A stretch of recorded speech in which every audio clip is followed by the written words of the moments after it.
To our channel மாமா of டுகு. Hope எல்லோரும் நல்லா இருக்கீங்கன்னு நினைக்கிறேன். ஹைதராபாத்லேருந்து கோவில்பட்டிக்கு வந்து ஆல்மோஸ்ட் 2.5 மந்த் ஆச்சு. டுகுமே ஒரு 2 மந்த்ஸ் ஃபுல்லாகவே அவன் ஸ்கூலுக்குமே போனான். ஸோ இப்போ அந்த ஸ்டேட்டில் வந்து வீடு கிடைக்கிறது கஷ்டமாக இருக்குதுன்னு சொன்னேன் இல்லையா, ஒரு வழியாக கிடச்சிருச்சு. சாட்டர்டே நைட்டு போகிறதா பிளானு. ஸோ அதுக்கு முன்னாடி அப்பாவோட குலதெய்வம் கோவிலில் கும்பாபிஷேகம் இருந்தது. ஸோ இப்போ அங்கே தான் போயிட்டுருக்கோம்.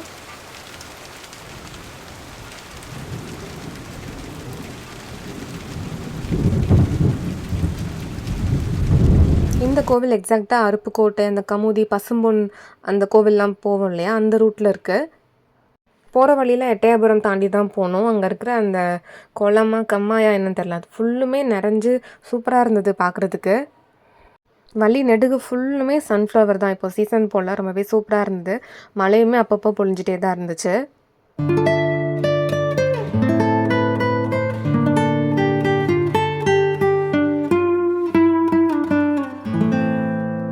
இந்த டைம் கோவிலை நல்லா இன்னோவேட்டிவாக மறுபடியுமே புதுப்பிச்சு கட்டியிருக்காங்க. ஸோ ரொம்பவே க்ரௌடாக இருந்தது. எங்கெங்கோலாம் இருந்து ஃபாரின்லேருந்துலாம் கூட பீப்புள்ஸ் வந்திருந்தாங்க. அஃப்கோர்ஸ் குலதெய்வம் கோவில்னால் சிவராத்திரிக்கு மறுநாள் தான் எங்களோட கோவிலில் அந்த பூஜை எல்லாமே இருக்கும்.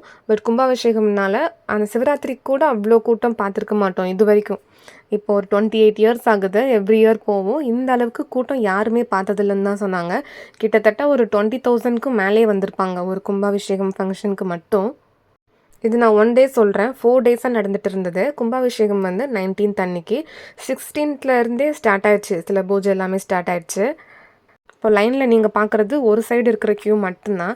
இதுவே கோவிலை 4 சுற்றிட்டு தான் உள்ளே போகிற மாதிரி இருக்குது. அப்போ எவ்வளோ அளவுக்கு பீப்புள்ஸ் வந்திருப்பாங்க நீங்களே பாருங்கள்.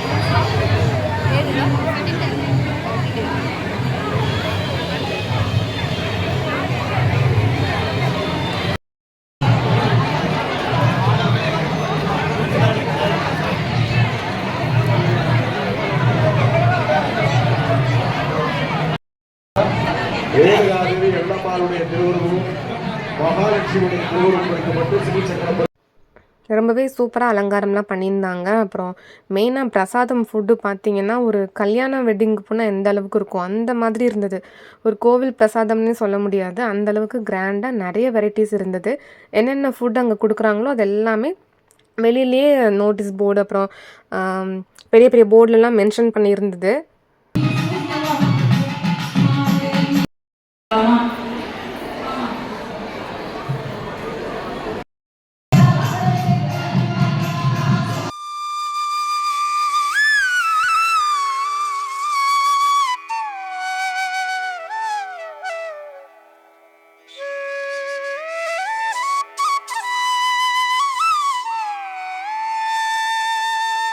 அப்புறம் கொஞ்சம் நேரம் அங்கே இருந்துட்டு, இந்த மாதிரி குலதெய்வம் கோவிலுக்கு போனால் தானே நம்ம ரிலேட்டிவ்ஸ்லாம் பார்க்க முடியும்.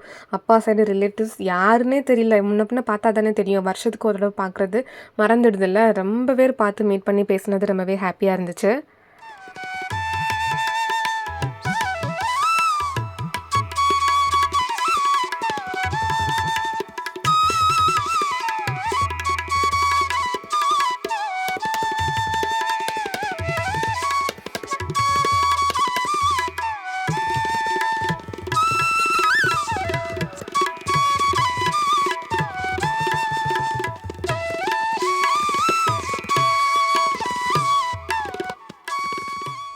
இது 23rd அன்றைக்கி எடுத்தது. ஹஸ்பண்ட் வந்திருந்தாங்க. 23rd வந்திருந்தாங்க. 25th தான் எங்களுக்கு ட்ரெயினில் போகலாம். ஏன்னா இங்கேருந்து இந்த ஸ்டேட் பக்கம் தான். நான் அடுத்ததில் ரிவீல் பண்ணுறேன் எங்கன்ட்டு. எல்லாருக்கும் தெரிஞ்ச பிளேஸ் தான். நான் இருந்தாலும் ரொம்ப ஹைப் கொடுக்குற மாதிரி எனக்கே தோணுது. ஸோ அதனால் சின்னதாக எங்கேயாவது ட்ரிப் போகலாமேன்ட்டு இங்கே கோவில்பட்டியிலேருந்து பக்கத்தில் மார்னிங் போயிட்டு நைட்டுக்குள்ளே வீட்டுக்கு வர்ற மாதிரி அந்த மாதிரி பிளேஸ் பார்த்தோம். பட் எதுவுமே டக்குன்னு போயிட்டு வர்ற மாதிரி இங்கே பக்கத்தில் எதுவுமே கிடையாது. ஸோ திருநெல்வேலியில் இருக்கிற நெல்லையப்பர் கோவிலுக்கு அது போய் ரொம்ப வருஷம் ஆச்சு. ஸோ இன்றைக்கி அங்கே போகலான்ட்டு பிளான் பண்ணியிருக்கோம்.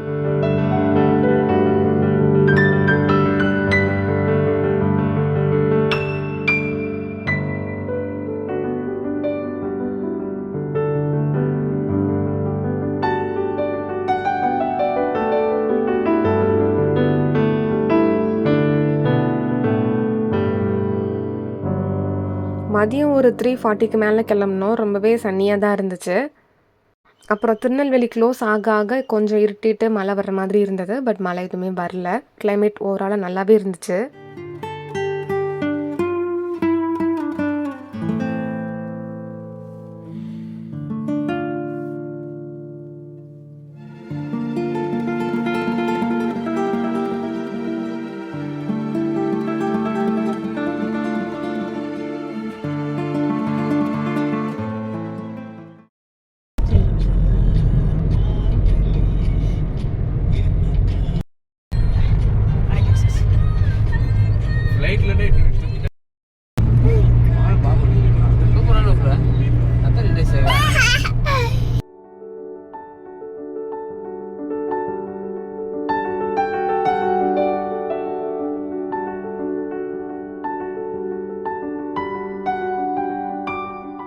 இன்னும் 2 டேஸ் தான் இருக்குது, 3 டேஸ் தான் இருக்குன்னு சொல்லிட்டு டுக்குக்கு ரொம்பவே ஓவர் செல்லம். அஃப்கோர்ஸ் தாத்தா பாட்டினாலே இப்படி தான் செல்லம் கொடுத்து கெடுத்துடுறாங்க. இப்போ கூட பாருங்கள், அங்கே கோவில்பட்டியில் ஸ்டார்ட் ஆனது இன்னுமே கால் அமுக்கி விட்டுக்கிட்டே தான் வந்துட்டுருக்கா என்னோட தங்கச்சி. அவனும் பாருங்கள் எப்படி கொடுத்துட்ருக்கான்ட்டு. கொஞ்சம் கை எடுத்தா கூட மறுபடியும் அமுக்கி விடுன்னு சொல்லிட்டு இருக்கான்.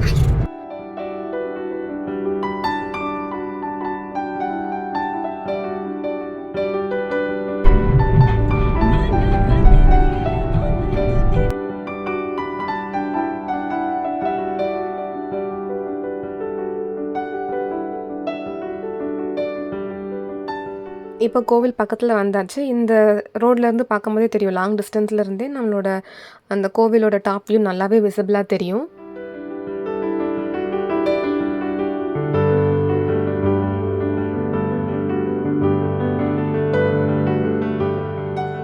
திருநெல்வேலி ஒட்டி அந்த என்ட்ரன்ஸில் தான் டிராஃபிக் கொஞ்சம் அதிகமாக இருந்துச்சு. ஸோ அதனால் கோவிலுக்கு வர்றதுக்கே ஒரு 5 o'clock கிட்ட ஆச்சு. சீக்கிரமே 6 o'clockலாம் சில மெயினான அந்த சிவலிங்கம், கோவில் ஃபுல்லுமே சிவலிங்கம் தான் இருக்கும். டிஃப்ரெண்ட் வெரைட்டிஸில் இருக்கும். அதில் பாதி இது அந்த டைமுக்கு க்ளோஸ் பண்ணிவிடுவாங்க. சில இது மட்டும்தான் நமக்கு ஓப்பனில் இருக்கும்.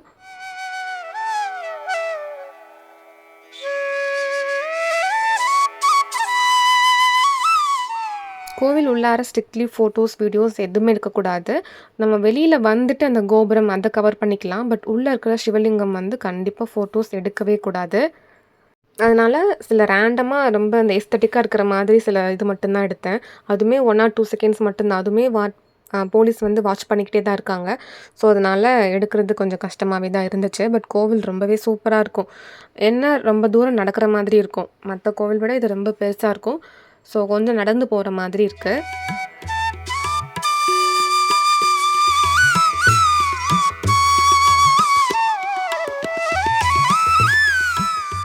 அப்புறம் கோவிலுக்கு வெளியிலேயே இங்கே ஒரு ஃபேமஸான ஒரு டீ ஸ்பாட் இருக்கும். கோவிலுக்கு அப்படியே ஆப்போசிட்டில். அங்கேயுமே டீ குடிச்சிட்டு போத்தீஸ்க்கு போகலான்ட்டு பிளான் பண்ணோம்.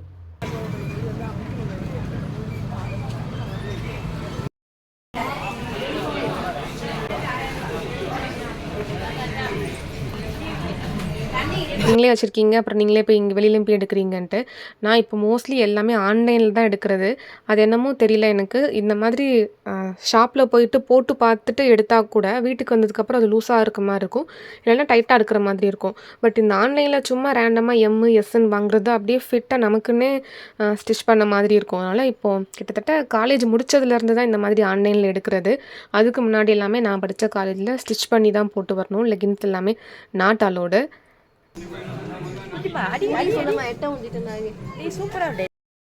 ஆக்சுவலி பொங்கலுக்கு எடுத்து கொடுக்க வேண்டியது ஹஸ்பண்ட்க்கு. அவங்க ரொம்ப ட்ரெஸ் இருக்குது. இப்போ அந்த கம்பெனிலேருந்து இங்கே வரும்போதே ரொம்ப எடுத்துகிட்டு தான் வந்திருந்தாங்க. ஸோ அதனால் வேண்டான்ட்டாங்க. ஸோ அதனால் இப்போ நெக்ஸ்ட் மந்த் பர்த்டே வருதா, ஸோ அதுக்காக எடுத்துக்கோங்கன்ட்டு கிஃப்ட் பண்ணியிருந்தாங்க. அது என்ன கலருன்ட்டு நான் நெக்ஸ்ட் மந்த் வீடியோவில் நான் உங்களுக்கு காமிக்கிறேன்.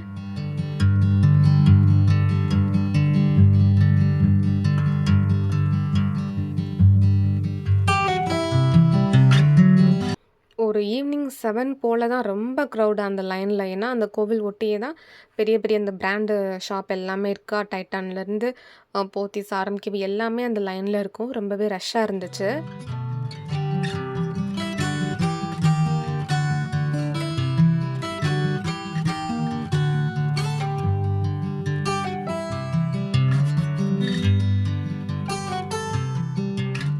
அப்புறம் அங்கேருந்து கிளம்பி நைட்டுமே லேட் ஆயிடுச்சு. ஸோ இன்னும் வீட்டுக்கு போகிறதுக்கு 1 hour ஆகிடும்ன்ட்டு இங்கே திருநெல்வேலி வந்தீங்கன்னா வைர மாளிகைன்னு சொல்லிட்டு இப்போ 2 பிரான்ச் இருக்குது. இப்போ நம்ம போகிறது வண்ணாரப்பேட்டையில் ஆர்எம்கேவிக்கு ஸ்ட்ரைட் ஆப்போசிட்டில். அந்த ஆர்எம்கேவியிலேருந்து நீங்கள் ஷாப்பிங் பண்ணிவிட்டு ஒரு ரோடு கிராஸ் பண்ணி வந்தாலே போதும். ஆப்போசிட்டில் தான் லொக்கேட்டட் ஆகிருக்கு.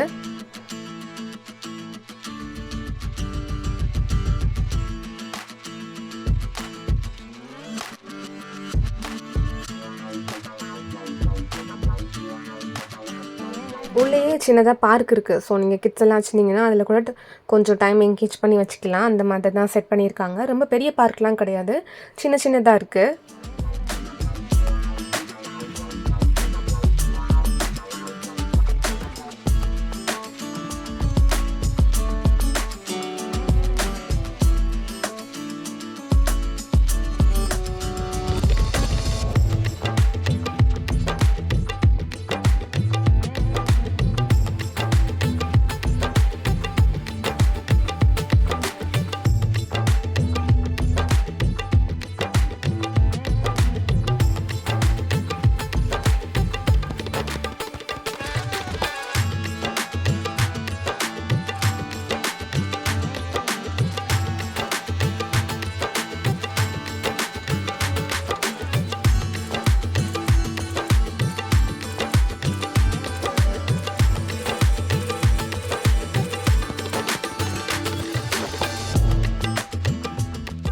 ஆம்பியன்ஸ் எல்லாமே சூப்பரா இருக்கும். நீங்க ஃபேமிலியோட வந்து ஒரு குரூப் ஆஃப் பீப்பிள் ஒரு 5 to 6 கிட்ட வர்றீங்கன்னா, அதுக்கு தனியா பிளேஸ் இருக்கு.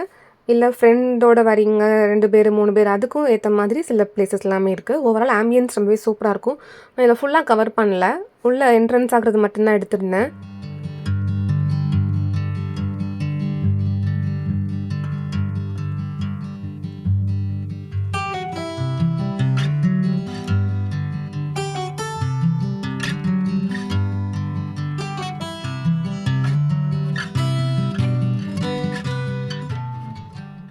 ஆத்தென்டிக்கா நம்ம சவுத் இண்டியன் ஃப்ளேவர்ஸ்ல சாப்பிடணும்னா, இது ஒரு பெஸ்ட் ஹோட்டல்னே சொல்லலாம். ரெஸ்டாரண்ட் டைப் தான் நான் ஹோட்டல்னு சொல்றேன். ரொம்பவே டேஸ்ட் சூப்பரா இருந்துச்சு. நாங்க ஆர்டர் பண்ண எல்லாமே ஆல்மோஸ்ட் சூப்பராவே இருந்துச்சு.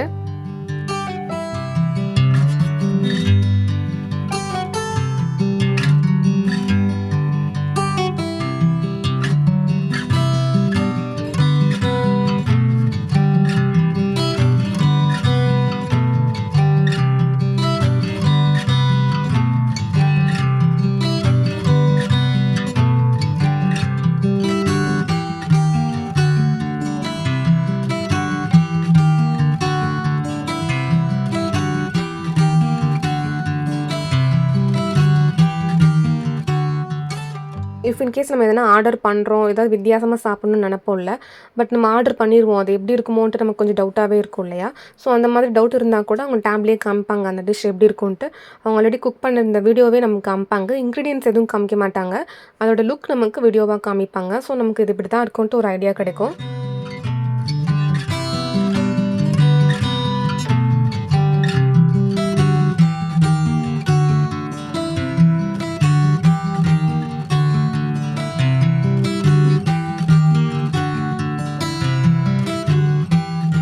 ஃபர்ஸ்ட்டு டுக்குக்கு ஒரு கல் தோசை மாதிரி ஆர்டர் பண்ணி குடுத்துட்டேன்னா, அவன் சாப்பிட்டுட்டு இருப்பான்ட்டு அவனுக்கு அதான் குடுத்தோம். இங்க ஸ்ட்ரிக்ட்லி இது ஃபுல்லுமே நான்வெஜ் தான். ஸோ நீங்க தோசைலாம் ஏதாவது பெரியவங்க வந்து ஆர்டர் பண்றீங்கன்னா, சட்னி, சாம்பார் அந்த மாதிரிலாம் கிடையாது. சிக்கன் கிரேவி, மட்டன் கிரேவி அந்த மாதிரி தான் இருக்கும். பீசஸ் எதுவுமே இருக்காது. வெறும் அந்த கிரேவி மட்டும் இருக்கிற மாதிரி இருக்கும். கல் தோசை பார்க்குறதுக்கு தான் கொஞ்சம் ப்ளஃபியா இருக்கிற மாதிரி இருக்கும். ஏன்னா கிட்ஸ்க்கு அது குடுத்தா தான் அவங்க ரொம்ப நேரம் சாப்பிட்டுட்டு இருப்பாங்களா, மெதுவா. ஸோ அது சீக்கிரமே காஞ்சு போகாது. சாஃப்ட்டாவே இருக்கும். அதனால டுகுக்கு அந்த தோசைய மட்டும் ஃபர்ஸ்ட்டு வாங்கி குடுத்து சாப்பிட்டுட்டு இருந்தான்.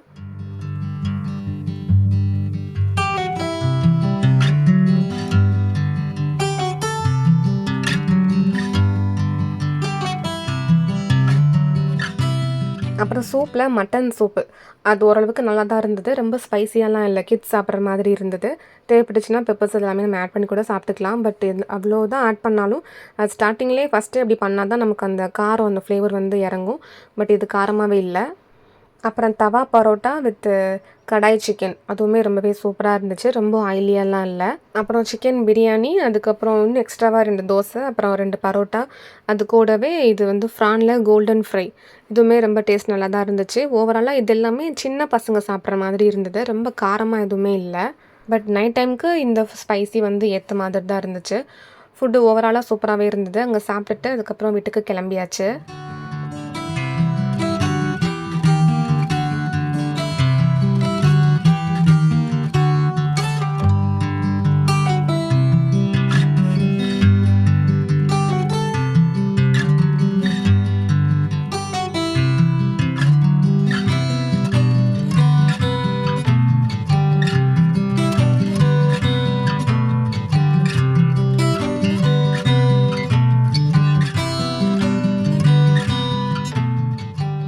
இது 24th அன்னைக்கு எடுத்தது. இன்லாஸ் வீட்டுக்கு போயிட்டு வரலான்னு சொல்லிட்டு. எங்க வீட்லருந்து இன்லாஸ் வீட்டுக்கு ஒரு 2 ரூட் இருக்கு. 2மே ஒரு 1/2 மணி நேரத்தில போயிரலாம். அந்த மாதிரி தான் இருக்கும். ரொம்ப டிராஃபிக் இருந்துச்சுன்னா மட்டும் தான் 3/4 மணி நேரம் போக ஆகும். இல்லன்னா 1/2 மணி நேரம் தான் ஆகும். இவங்களோட ஊர் வந்து உள்ள இருக்கு. ஐ மீன் சிட்டிக்கு கொஞ்சம் அவுட்டர்ல இருக்கிற மாதிரி இருக்கும். என்ட்ரன்ஸ் ஃபுல்லுமே நல்லா கிரீனரியா இருக்கும். அது நாங்க ஈவினிங் தான் போனோமா, ஸோ இருட்டிடுச்சு. அதனால ப்ராப்பரா எடுக்க முடியல. நெக்ஸ்ட் டைம் போறப்ப நான் உங்களுக்கு ஃபுல்லுமே காமிக்கிறேன். இவங்களோட வீடு எல்லாமே நான் காமிக்கிறேன். இது பாருங்க டுகுவோட 2nd பர்த்டேக்கு நம்ம அங்க ஒட்டி வச்சிருந்தோம்ல, அந்த டெக்கரேஷன் இன்னுமே இருக்கு. அப்ப பாருங்க அதோட குவாலிட்டிலாம் எப்படி இருக்குன்ட்டு. கொஞ்சம் கூட எதுவுமே பிச்சு வரல. அப்படியே இருக்கு. எங்க அத்தை எதுவுமே அத பிரிக்காம அப்படியே தான் வச்சிருந்தாங்க. இத வச்சே கூட 3rd ஓட்டிடலாம் போல. அந்த அளவுக்கு எப்படி ஒட்டுனமோ அதே மாதிரி தான் இருக்கு.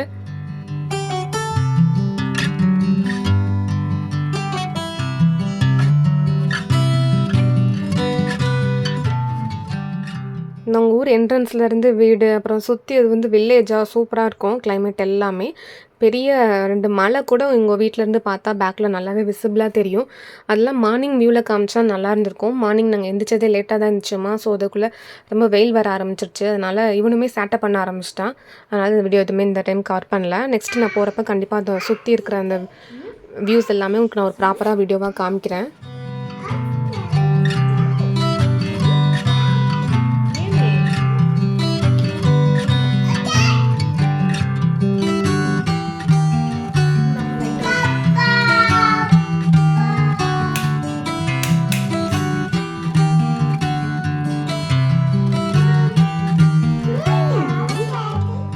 அவ்வளோதான். மார்னிங் ஒரு 9:00லாம் கிளம்பி பக்கத்தில் சண்முகலியம்மன் கோவில், அப்புறம் இன்றைக்கி சனிக்கிழமையா, ஸோ அதனால் பெருமாள் கோவிலுக்குமே போயிட்டு வீட்டுக்கு வந்தாச்சு. இனி எல்லாமே பேக் பண்ணிவிட்டு எது தேவையில்லாததெல்லாம் ரிமூவ் பண்ணிவிட்டு அதுக்கப்புறம் தான் எடுத்து வைக்கணும்.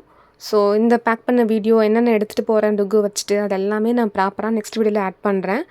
ஹோப் இந்த வீடியோ பிடிச்சிருக்கும்னு நினைக்கிறேன். நெக்ஸ்ட் வீடியோவில் மீட் பண்ணலாம். தேங்க்யூ.